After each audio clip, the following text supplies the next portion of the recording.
Hi, welcome to Excellent Minds channel, where we share you tips and guide on Excel essentials.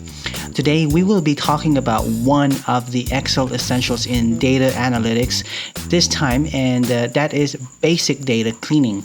Specifically, how to extract numbers anywhere within a string using a formula.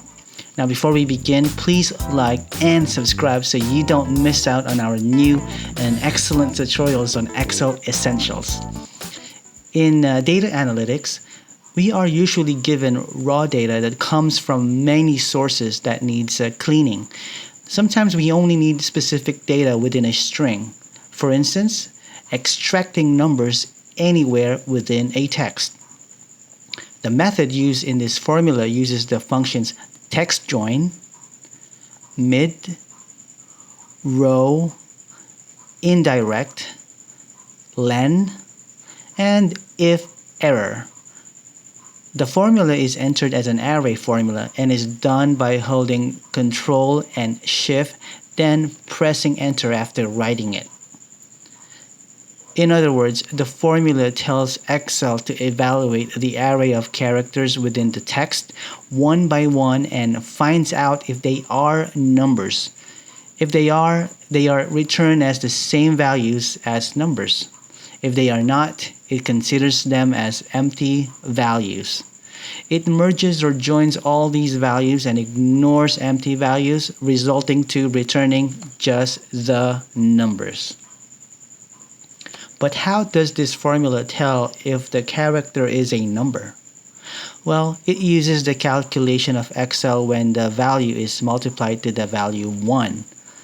A text format number multiplied to 1 returns the same value, but of a number format.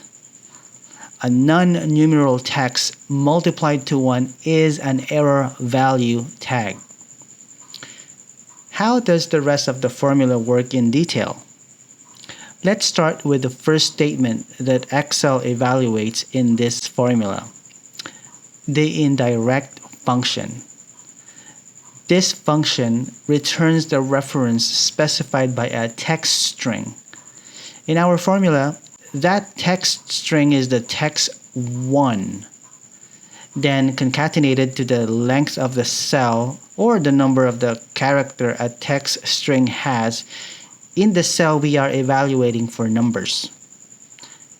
In our example, the reference returned by indirect is 1 is to 25. Row function then takes this reference range 1 is to 25 as array values of 1, 2, 3, and so on up to 25. These array values are then used as second argument for the mid function. Mid function returns the characters from the middle of a text string, given a starting position as the second argument and length as the third argument.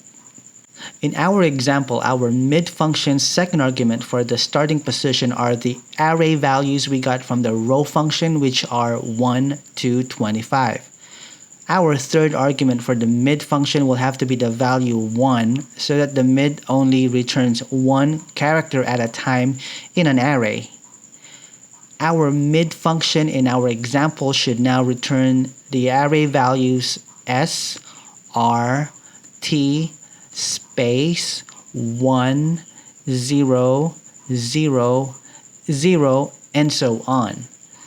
Now, here comes the part where we evaluate these values to ignore all characters except numbers. The formula now uses if error to multiply each array values to the number value 1 and return empty values on error value tags. Remember that a text format number multiplied to 1 returns the same value but of a number format. A non-numeral text multiplied to 1 is an error value tag. The if error function in our example should now return an array of empty values and numbers this time. The final process is to use text join to join this array values, ignoring the empty values. Text join function concatenates a list or range of values using a delimiter. In our example, the empty values represented by the two quotation marks is our delimiter, which takes care of just returning the numbers as a single value. I hope this video has helped you. If it did, please hit like and subscribe for more videos like this, and don't forget to hit the notification bell to be updated. That's it for now on today's Excellent Minds Excel Essentials. Until then, stay excellent.